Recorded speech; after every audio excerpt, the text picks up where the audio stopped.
อยู่ในห้องโดยเฉพาะเมื่อคืนนี้ครับต้องขอบคุณผ่านไปที่ FC เพชรลำเพลินเพิ่น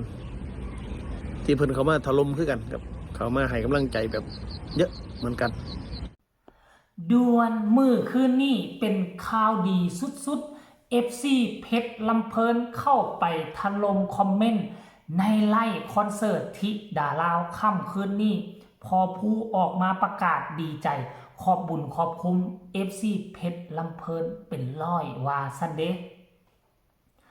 ทักทายสบายดี FC แฟนคลับยังอยู่ในกระแสที่ฮ้อนแห้งที่สุดของมือวานนี้ไผเป็น FC บ้านศรีวิไล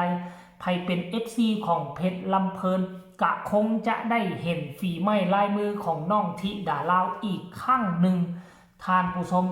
คอนเสิร์ตมือคืนนี้กลายเป็นกระแสฮือฮาเนาะน้องธิดาลาวคนเดียวอายุ 11-12 ปีห้องฟาด 13 เพลงยังบ่พอยังบ่สะใจยังบ่จุใจลงมาห้องให้งอแง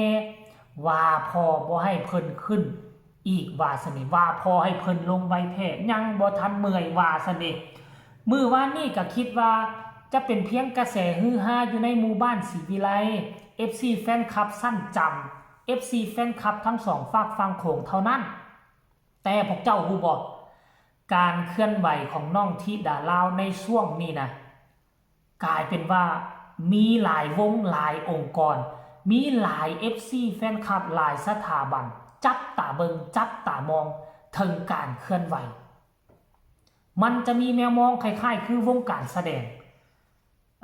เจ้าภาพเจ้าการเจ้างานรวมทั้งวงหมอลำก็จะมาสอดส่องเบิงขั้นกรณีว่ามีกระแสอย่างต่อเนื่องกระแสโด่งดังเปี้ยงปังสัวข้ามคืนเป็นตาเอาไปเสริมทัพเป็นตาเอาไปขึ้นเวทีนำวงนั้นเขาก็จะติดต่อเนาะมอบการมอบงานให้สำคัญต้องสร้างให้ตนเองมีตัวตนสากลที่ดาลาวสร้างให้มันโด่งมันดังขึ้นกว่านี้ก่อนวงเขาจ้างไปเขาจะบ่ขาดทุนเขาจะบ่ลุกทุนการที่เขาจะจ้างศิลปินไปนี่เพื่อเอาไปเสริมความแข็งแกร่งให้วงนั้นเพื่อเอาไปเสริมกระแสนกตัวอย่างว่าคันบ่จ้างศิลปินโด่งดังเอาแต่ศิลปินในวงโตความดังก็สิประมาณนี้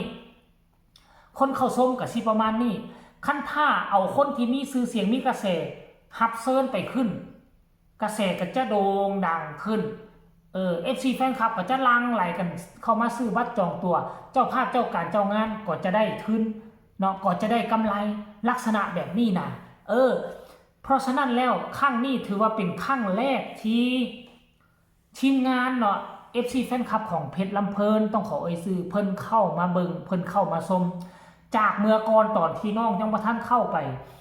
ร่วมงานกับเพชรลำเพลินมื้อนั้นน่ะก็บ่ค่อยมีในคันนี้ก็สิมีส่วนน้อยแล้วก็บ่ค่อยมีผู้ใดแสดงตัวว่าโอ้เป็น FC เพชรลำเพลินเด้อมาให้กำลังใจบ่มีจนกระทั่งน้องธิดาลาวเนาะไปร่วมงานกันในวันที่10ที่ผ่านมานี่จึงก่อให้เกิดมิตรภาพดีๆขึ้นมานั่นเองเนาะ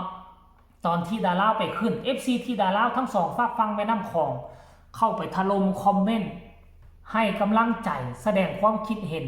อยู่เพจลักและก็เพจของผู้ใหญ่บ้านสายจวดเจ้าของเพจลำเพลินตอนโอ้ยค่อยไปอ่านเบิ่งก็ทั้งมวลทั้งมันอึกกระทึกคึกโคมแล้วก็บ่คิดบ่ฝันว่าสิ่งที่ FC แฟนคลับของที่ดาลาวเฮ็ดให้กับเพจลำเพลินมามื้อนี้มันจะย้อนกลับมาตอบแทนบุญแทนคุณของพวกเขามันจะนำสิ่งดีๆมาให้พวกเขานั่นก็คือ FC ของเพชรลำเพลินไล่มือคืนนี่คันว่ามาเป็นร้อยมันบ่ได้น้อยไหนจากคนร้อยหนึ่งนี่นะเขาจะไปกระจายข่าวอีกเป็นพันกว่าคนเพราะฉะนั้นพอผู้ศรีวิไลจึงถึงในคลิปมือเศร้านี่เพิ่นออกมา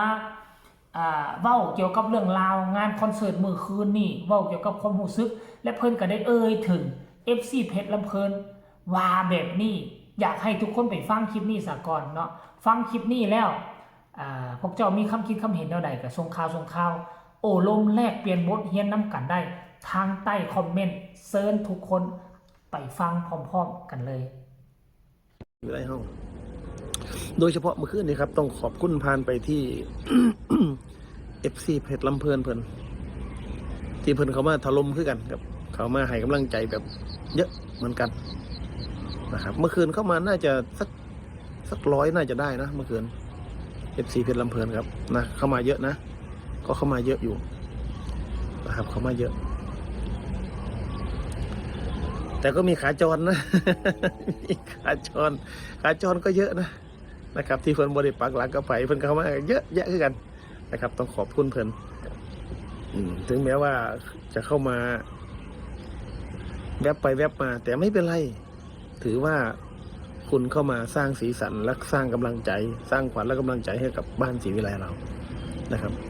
แต่ความน่ารักของบ้านศรีวิไลเราก็คือ ขอต้อนรับ FC จากเพชรลำเพลินจากนั่นจากนี่นะครับคุยกันสนุกสนานนี่ต้องแบบนี้ครับแบบนี้สุดยอดครับยกความดีความชอบครั้งนี้ให้กับพี่น้องบ้านศรีวิไลของทุกคนนะครับ ถือว่าพวกท่านคือบุคลากรที่มีคุณภาพมาก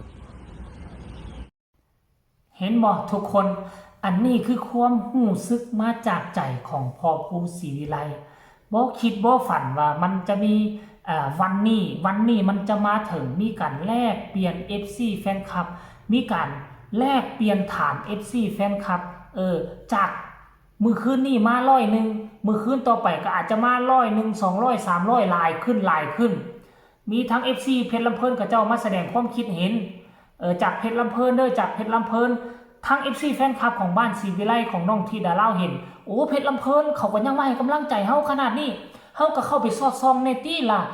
ทั้งเพชรลำเพลินเขาลิ้นอยู่ใส่เป็นจังใดจะมีการเข้าไปสอดส่องกันคอมเมนต์ให้กำลังใจกันกดไลค์กดแชร์ให้กัน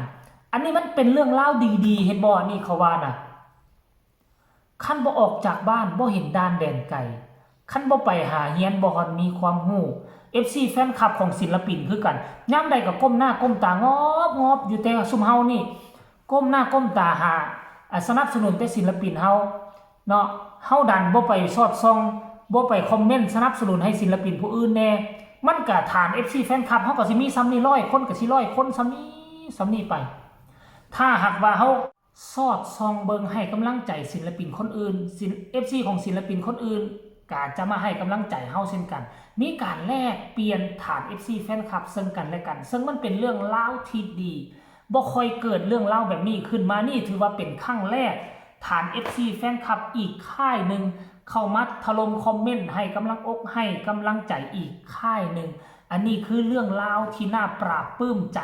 ที่มันเกิดขึ้นมาจากครอบครัวศรีวิไลและครอบครัวเพชรลำเพลินนั่นเองท่านผู้ชม FC แฟนครับเนาะก็ขอฝากฟังคลิปนี้ไปน้ำอ้อมอกอ้อมใจ FC เพชรลำเพลิน FC น้องธิดาลาวก็แล้วกันผู้ใดย่างกายเข้ามาเห็นก็ฝากกดไลค์กดแชร์กดติดตามที่สำคัญอย่ากดข้ามโฆษณาผู้ใดมีคำตำหนิติชมคำคิดคำเห็นแนวใดส่งข่าวมาได้ทางใต้คอมเมนต์พอกันใหม่ในคลิปหน้าสบายดี